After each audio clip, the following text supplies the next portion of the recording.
5, 4, 3. 2.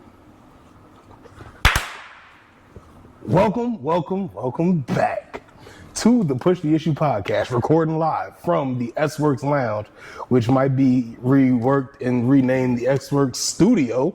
By the time we're done with it, we're going to get lights and everything in this mug. But welcome back to the Push the Issue podcast. It's your bestie. I'm your bestie. Please don't test me. It's your bestie. And that's Lefty.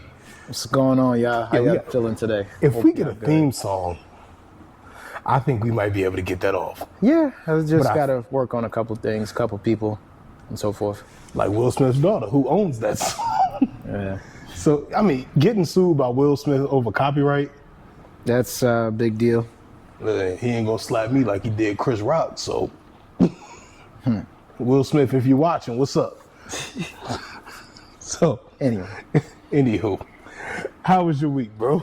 My legs are shot. I did my second ever gravel race, Iron Cross in Pennsylvania somewhere. South Williamsport, Pennsylvania. It was about 3 hours from here. Yeah, it was quite the thrill. It was probably one of the hardest rides I've ever done, period. It was about 57 miles, 7,000 feet in the gravel. There was like a lot of rocky sections, some climbs that you have to dismount off your bike and climb up and have the bike on your back. So it was pretty crazy. I know the last climb, it was probably about 2 miles. I actually was walking my bike and my legs locked up before that like twice. So I like bonked like twice on the ride and my leg had stiffened out and wouldn't move, and it took literally all my strength to like bend my leg just to do that. Just that movement to do that in order to so that involves screams, cussing, all of that just to be able to. You said all the words. Yeah, I said all the words and all of the words. I thought I was gonna faint at one point too because my legs were shaking on the last. So I put my body into the red. It was that bad. Yeah, and I was cussing out Nelson and Carlos. Shout outs to them because they pushed me to do it. So, but I finished what I started. So peer pressure. Yeah, it's a real thing. So, what's the difference with a gravel race between a gravel race and a road race? Because you sound like I'm humbled. First off, I'm humbled. The thought of you getting off of a bike, like on a ride, is just unfounded. Because I just don't think that's possible for him. But when he said he got off, he said 57 miles, right? Yeah. But then I also noticed the elevation, and I said, okay. And it was only 4 climbs, and it was 7,000 feet, and those were mountains. So y'all was riding like in the mud or the dirt and stuff? So the first climb was partly road, and then it switched to gravel, and then it was rocky. So like handling-wise, this is a whole nother thing. And then I know like the third climb, it was like this, it was called Palmer's Road or something like that. But it was like a windy snake way and it was all rocky. So you didn't see a street? Nah, it was all just straight. A path. One time. That it looks like you can go, but at the same time it's just. One time I played myself. Like, congratulations, you played yourself. Shout out to Hot 97. Yeah. I played myself so bad. I'm riding my bike through West Orange. This is before I knew what a bike computer was. Google Maps was my friend. Hello. No, it was actually Apple Maps at the time.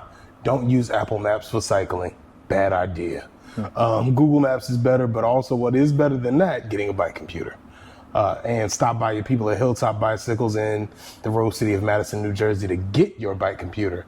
And that's another conversation. But I'm riding down the street and then the street ends. Yeah. And there's a path. And they say it's a path and you can ride your bike through it. Okay, cool. I'm riding my bike, and all I can feel rather, is the ground leave like out from under me. And there was like this, dip in the ground. And guess who went head over heels over the bar? Me. So I went, and it was like, to add insult to injury, then my watch was like we've detected a fall. I say, if you don't shut up. Like, Yeah. it was so that was my one gravel experience. So when y'all ask why I don't want to go on gravel rides, Paul, this is why. Steph, this is why I don't play with the gravel. You are a different type of animal. Yeah. So what was like some of the highlights of the race, other than you cramping up and crying and stuff? I actually I was contemplating life like the second half of like, I questioned everything. Why am I here? Yeah, why am I here? So Gotcha. this and that. But as far as the one highlight I would say is the fact that there was a lady on there by the name of Laura Van Gilder. She's probably about mid-60s, no disrespect, and Shout out to Laura. she was dropping the guys on like some of the climbs, and then like the lines she was taking, you could tell she was experienced, but like her resume is really like world renounced at that. Question. On some of these courses, right?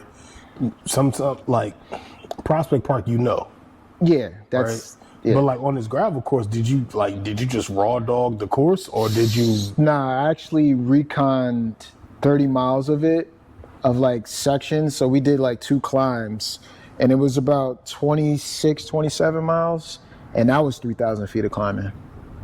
When did you do the recon? The day before. So I did So a lot of gravel close miles. to 10,000. Well, I was probably about 200 or 300 feet shy of 10,000 feet in 2 days. So that's a lot of gravel miles in 2 days. It was mixed terrain because the whole route on the day of the race was 63% paved, and the rest of the 37% was gravel. But still, for that amount of miles, you're like, dude. So it was deep. No way, Jose. So It's if different. you rode your The crux. your crux. It's right over there. They got the number, and my number was 100. I definitely put 100 into that, like as much as I put possibly 100 could. You left it all out there. Huh? Now my legs was trembling. I didn't think I was gonna finish. Have you ridden the bike since? I rode last night to spin my legs on a trainer. I was gonna go outside, and I did it with my lady. We was Salute. side by side. Salute. Look at to- that. They cute. Yeah. Yeah, they Just cute, to kinda, man. I you know. love that for you. What? But yeah, it was Shout out to Teacher Bay, because we probably gonna Yeah. have to do Cycle Bar this winter time. cycle bar is tough. Cycle Bar is I tough did when it your a seats few. hurt. Yeah, I did it a few times, and yeah, it's not as easy to walk in the park. I'm gonna try as to you get her think. like a Zwift or something like that, because she doesn't believe in riding outside with the cars. Yeah. So- Well, Zwift, cycle bar. Yeah, a couple options. couple options. Hey, listen,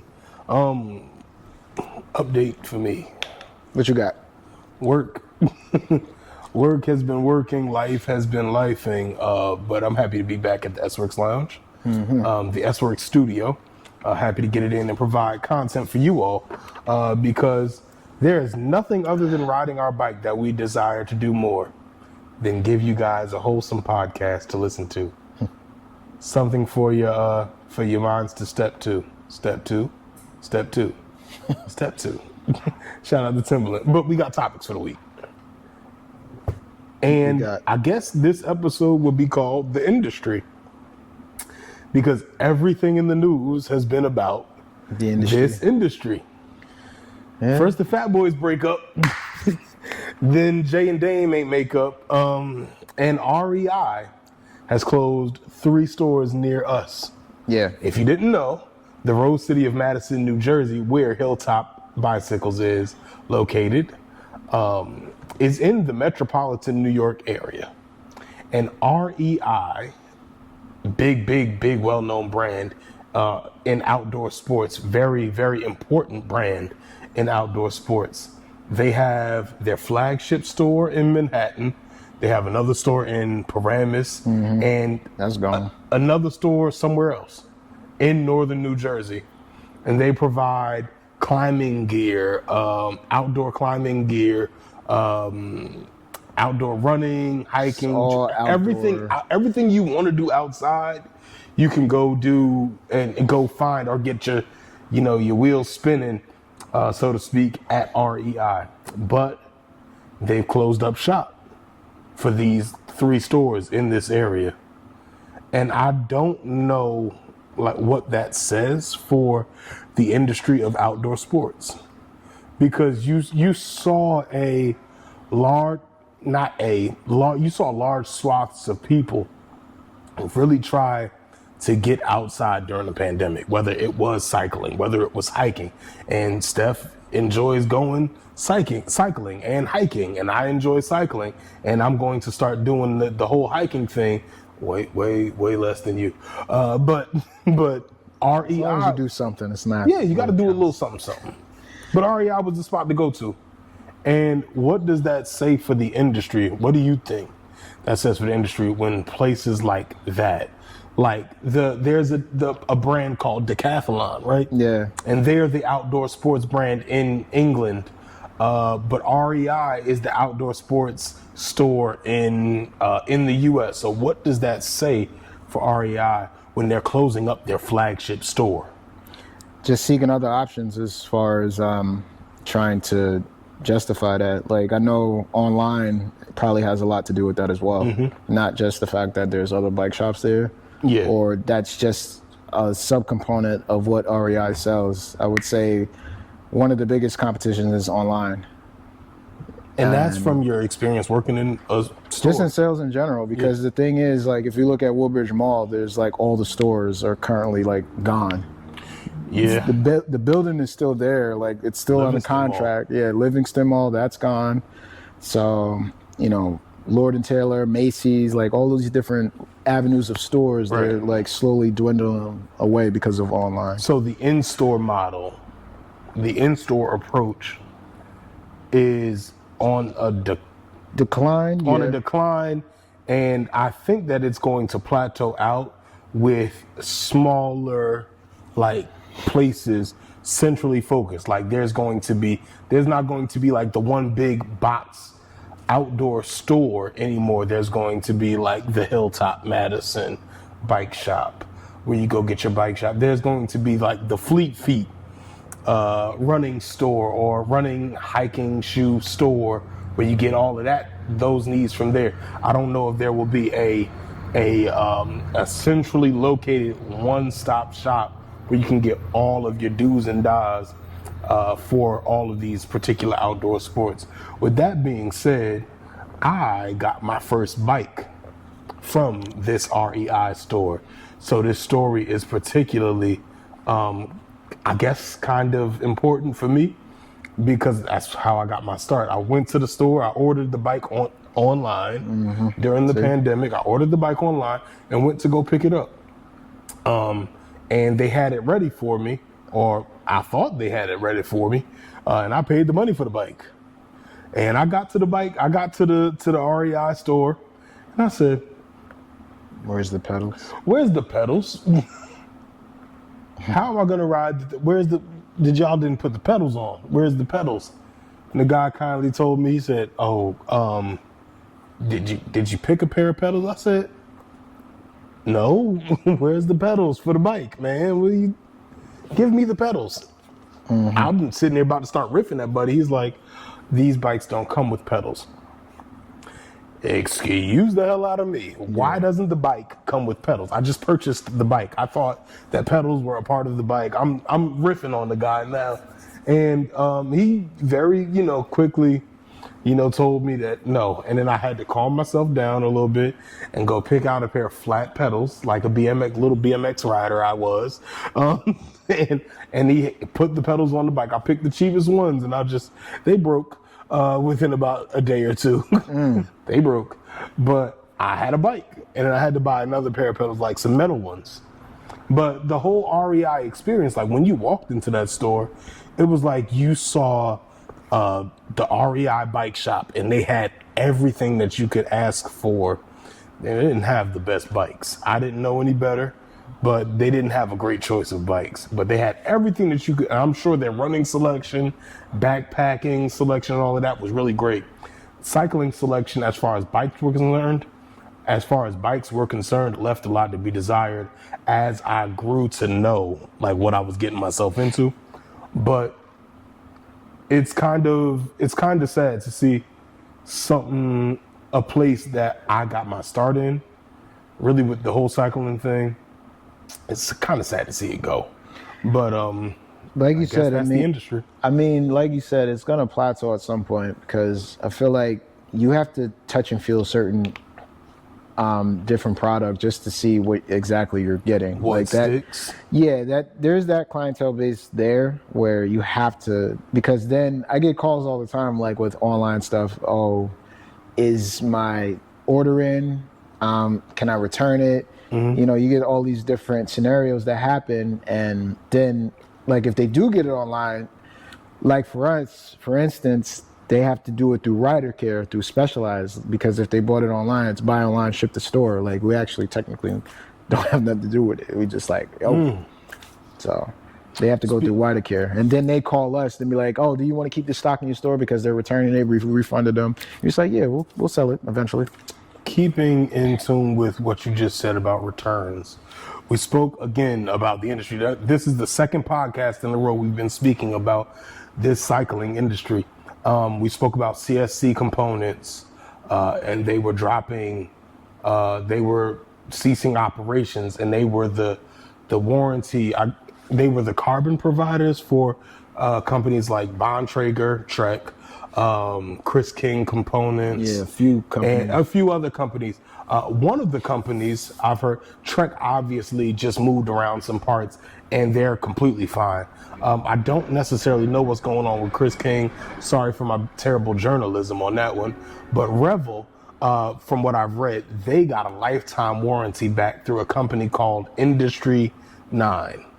And I guess that's another point that That's a pretty big brand. it is. What, Yeah, what do yeah. they do? As far as in mountain biking, they have like, they make their hubs of like mountain bike wheels, and they Okay. have like a lot of engagement. So the ticking noise is even louder than a road bike, because you need like the instant torque from like coasting to like pedaling. It's like instant.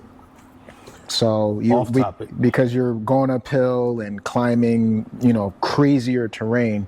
So you need that. So that people don't cramp up like you, huh? Yeah, pretty much. So, all right, kind of on that note that you said about all of the noise. So if my hub is loud, that means it's good? Well, it could be a couple things. So if you take the grease out, it makes it even louder, which a lot of people like that sound. I know, like within the crit community and even some road racers, they like the sound of their hub, so they want to be heard when they are passing by, or if they like wind up their pedal up and it got like it does the whole sound and everything. They love that. Versus some are stealthy and, you know, they want to be the silent killer. Which one are you? I mean, I know mine's is loud, but I'll just keep pedaling.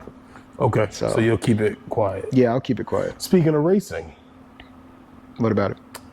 we're talking about industry stuff. There's a cycling team, and you would know more about this, called EF Pro. Oh, the cycling EF education? Yeah. So EF Pro is a cycling team. The part of this story that I know more of is they were sponsored by the company Rafa, which is a very top tier cycling brand. It's like the Ralph Lauren of cycling. Yeah, Pretty much. like Kanye would say, it ain't Rafa though. Yeah. That's a bar. So they have had a relationship, a sponsorship, one with another for, I guess, the better part of 8 years, 9 years. I don't know. I think it was like almost 10 years. A decade. Yeah. A decade of a relationship with both, between each other. And that, along with all good things, has come to an end. Rafa has released the Going Out kit, I guess, for this company, for this team. But what can you say? Because I've seen their jerseys. They were dope. They were dope AF. What do you say about this partnership, and how has it impacted cycling in general? Especially because you've been, it's been a decade. I never tried it though. You've never tried it. I never But tried Rafa on. you've seen their stuff though. Yeah, I've seen that stuff. So speak to the impact of the Rafa kit in the community. So it's Because like you the said it's the go-to. Ralph. Yeah, it's like the Ralph Lauren, and it's the go-to as far as what people like, the bouginess, Yeah. and so forth. But as far as the impact that it will have, that EF education will no longer have that. I feel like it's going to put a dent. And then as far as just aesthetics, they've become a trendsetter to like where other manufacturers are becoming more basic but pops, like of just on a fashion tip. Yeah. Shout out to Clinton, of course, with that. Shout out to Clinton. Because he would always critique and see certain things. Because he has a couple raffle kits that are like stupid dope. I feel like Clinton would be like the Dapper Dan of cycling. But there is a but. He said the quality of like comfort in like, for instance, their bibs is not up to par versus like Asos. And So they're Asos is charging- like top tier from what I hear. Prices is higher than giraffe coochie. So like, I don't understand. How do you know the price of? Okay, Don't ask me. Never mind. Don't ask me. I'm not even going to repeat what It's you also just said. about to be cold as Eskimo titty outside, but don't ask How do me you come how I up know. with these things? Listen. Okay. I take my notes. But Note taking. so Rafa and EF Pro, they're parting ways amicably. There ain't nobody said nothing. It's been no mudslinging or nothing like that, which is a great thing. They both. Especially me as a non-like racer and someone who's not really interested in the racing scene other than like seeing my mans go ahead and like cheer them on or something like that. But it seems as though this was two big brands that helped each other, elevate in the cycling industry, which is dope. What's crazy is that EF Education, the team itself, their funding is not even as big as like Jumbo Visma Lisa Bike or the team that Pogacar's on, UAE. It's Toddy. Yeah, Ain't they're nobody- on UAE, and that's Ain't like nobody got UAE money. that's got what I'm some- saying. So they got some oil money. that's over like there. a huge backing of money, and have to be good in order to Now, you said, EF Pro is losing out on Rafa. You know who's gaining Rafa? who's gaining Rafa. USA Cycling, As far as who though specific? the national and the Olympic teams. Have you seen them on? Do they? I read the article. Okay. I do my journalistic duty. Well, I know the USA team. They rocking Asos though. They will be rocking Rafa. We'll see how that goes. So I that's, think I kind of know how that's gonna end up, but okay. I don't even. More will be revealed in due time. So Quality, man. quality is the best policy. And so I guess there's more to unpack on this whole Rafa thing. So I think one of the things we want to talk about is Rafa's last 8 years. Like, has it been a success, or has it just been they've been able to stay afloat? And why have they been able to stay afloat? Like their last 8 years. It's been a journey. So Financial Times has been like my little friend. Yeah. They say that Rafa has lost 15 million. That's for this year. Stocks.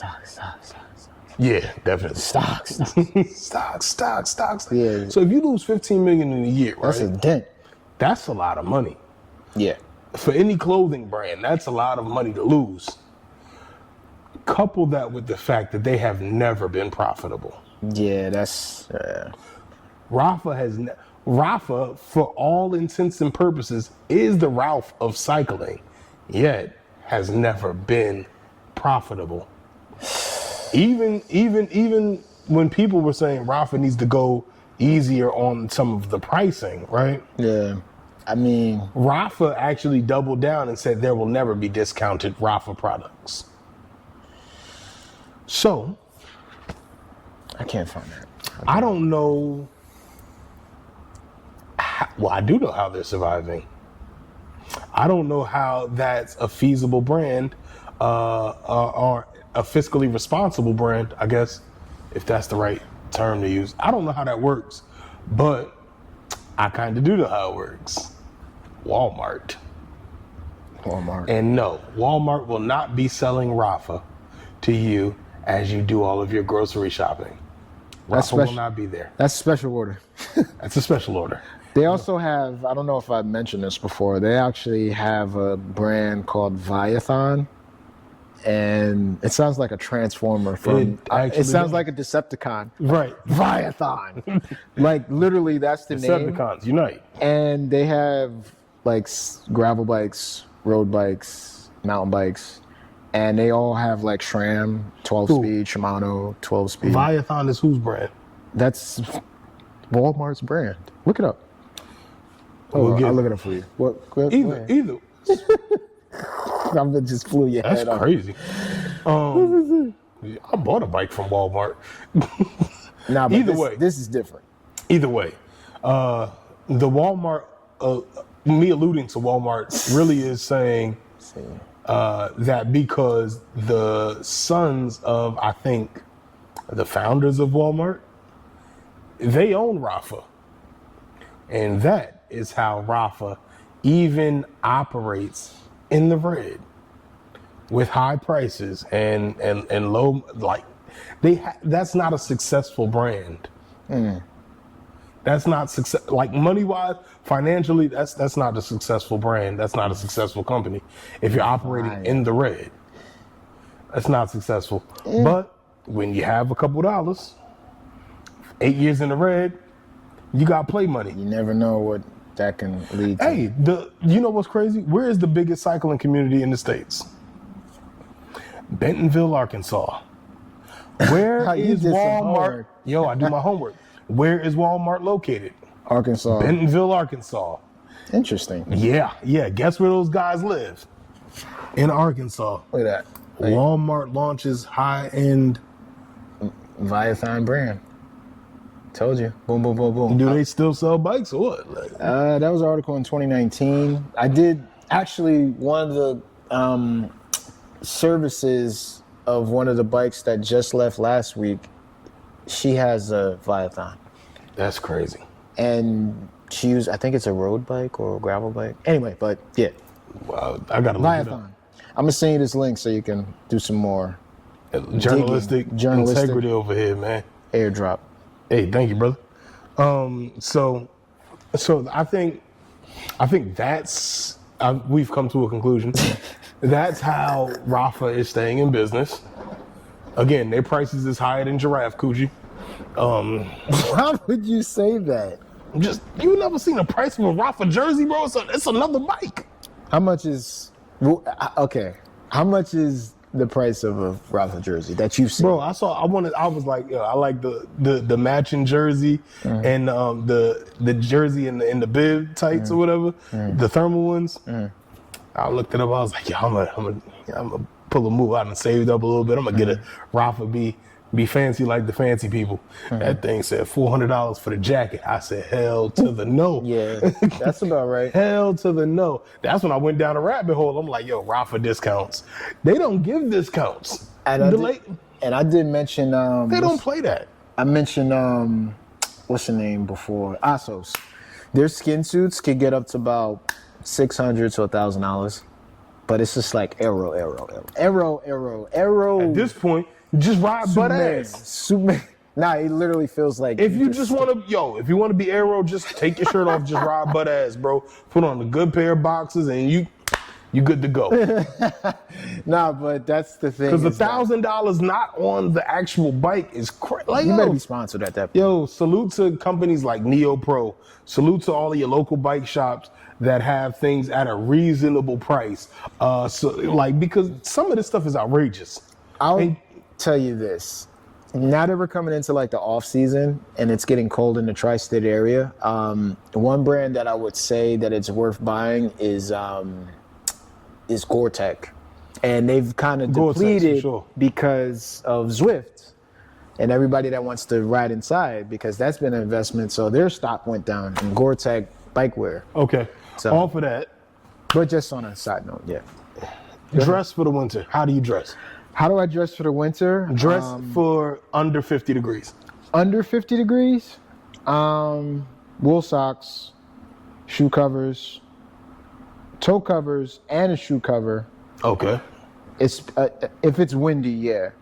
Definitely a vest to break the wind to keep my center of core heated. Okay. Definitely a gaiter. So Neck just joint. a neck joint, and I'll have like the beanie under my helmet. And sometimes I'll go bigger just so I can have enough room like within that. So that's it. All depends on the cut. How long do winter rides last for you? I mean, I could do 50 miles in the cold. The coldest I've done was probably in 2023. I did, it was Christmas Eve, and I remember it was about real feel of -1. I went out for an hour just to test my gear. It was just a test to do. Okay. So, and I put on my best gear and 45 minutes in, it's like, Steph, you better go home. Yeah, I think for me, like cycling in the wintertime it's an hour-long affair. tough. You're not really going outside to really put in a lot of miles. You're really going outside Stay acclimated. to stay acclimated, to stay on the bike, to Yeah. get the legs moving like that. Yeah. Because sometimes, like, some of us don't have space in our house for trainers, right? There you go. You know, and that's honestly just the actual factuals. So some of us go to the gym, we ride the bike in the gym. That is Cross-training. nothing like the bike on the road outside. Yeah. So when I ride my bike this winter time, it's gonna be like hour and a half, hour 15 rides. But that's the thing, though. One thing that I know with cycling outside in the cold, even if you got, and my teammates can attest to this if they're watching this, shout out to the Hilltop Racing team. they will definitely go out, especially if we have gravel bikes, and because you could actually stay warm in there because you're not like going like so fast that Right. you have to. So it's different atmosphere. So you could actually dress. So less. there are different atmospheres. Yeah, depending on, it's not just road. Like that's what I'm saying. Like depending on this, especially if you're doing mountain biking or A lot of trees. or cyclocross, like where you're literally dismounting off the bike, running up Okay. that's like the hardest probably form of cycling. So, which I was supposed to do 2 weeks ago, but timing was a little off. Winter cycling is in full effect. Shout out to Q. Q, I just spoke to Q. She said she's outside until it's 30 degrees. I said, all right, Q, I'm with you. Shout out to Q's Cuties. That is, Always Q's Cuties. Yo, Q's Cuties is a wild name, but it's the brand. And we're all Q's Cuties if we do a ride with Q. Who made that term? I did. So, moving on. I got a funny story. I have a very, very funny story. So, you remember my co-op, Yes. my beloved Co-op. co-op. Her name was Cream. Cash rules everything around me. Me and Cream was going strong for the better part of 5 years. And me and Cream finally parted ways this summer. I said, yo, you know what I'm gonna do? I'm gonna give my bike to my brother, my god brother. I said he'll make good use of it. And he has. He has made good use of it. And I went to go get something from him one day.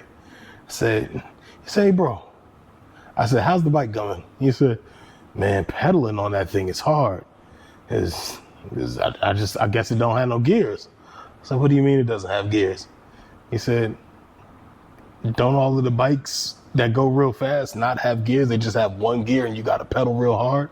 I said, nah, man. You thought it was a single speed? He thought it was a single speed. I said, Lynn, the gears. He said, I don't see, where are the gears? Show me the gears. Yeah, he said he's used to like a flat bar He was bike. used to a flat bar with Yeah. the He's 1, not 2, used 3, to- 4, 5, 6, 7, 8, 9, Hey, you 10. didn't give him a tutorial. Listen, the bike didn't come with a damn pamphlet. So But you couldn't show I your... could have. Wow. So The pettiness. You see that? Y'all heard listen, that. I was too Listen. busy riding my new bike, so I was happy. And you, how Sorry. you, wow. How you not push the issue for him? Sorry, Leo, I love you, bro. That's crazy. It was hilarious. So he pulled the bike out of the garage. He said, what gears are you talking about? I just was like, he was like, oh, so that's what those do. I said, how you been stopping the bike? He was like, well, I think I've been pulling this, but I've really been kind of putting my foot on the ground. I said, that's not how that was supposed Wow. to go. Either way. He's so foreign to that you couldn't even show So him for like. I showed him all of that. He calls me this week. He's like, yo, I need some air in my tire. But my air pump doesn't work. Yo, man. So what do you mean? Air?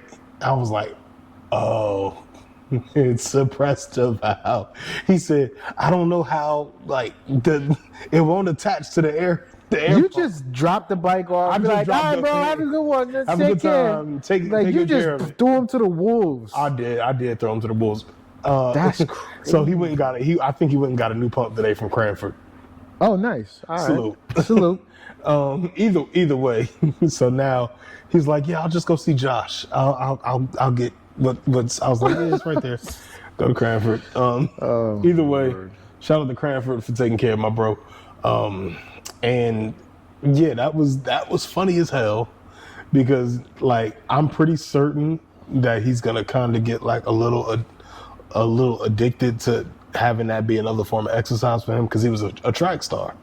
Oh, say no more. So anytime you have new cyclists come from track, a track background, they know they're familiar with cardio, so the Yeah. results come very quickly. so he was like, I remember the first week he was like, yeah, I rode the bike. It was good. He was like, yeah, I rode a mile every day. It's like, cool. And then I think it was like the next week, he was like, yo, I got 2 miles in. He's gonna keep doubling up. He was doing this while not knowing how to brake, for real. And also not knowing how to switch gears.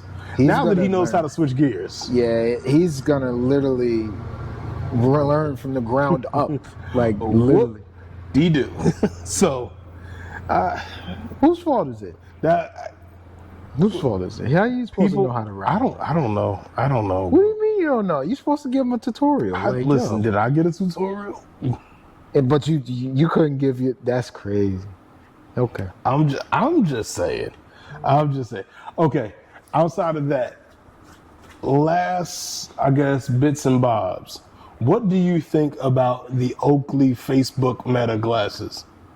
Those are crazy. I don't know tried if them on. I don't even know if they come into the store, but I tried them on. how was it? Weird. It's your Apple Watch on your glasses. That just reminds me of Dragon Ball Z when they have your power Oh, scanner.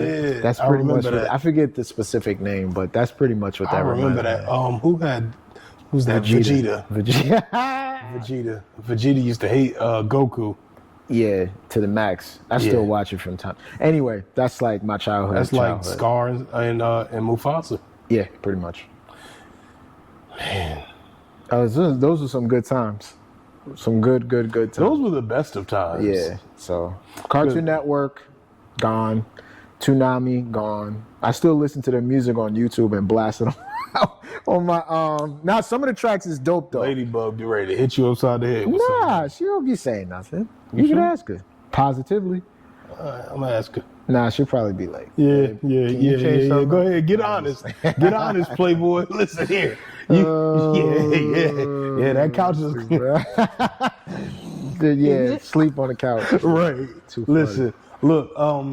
It's been fun. It's been great hanging out with you guys. You got any last words, bro? Don't let good enough be good enough. As Kobe said, job's not finished. Shout out to my brother Tink. Tink is a high risk interventionist in Newark, and his quote in an article was from Kobe Bryant. I have Job's not finished. a quote actually Ooh, Lefty got a quote, y'all. Here we go. from actually Ladybug. Salute the Ladybug. You can only grow when you're planted. Short, sweet, but boom. That's cute.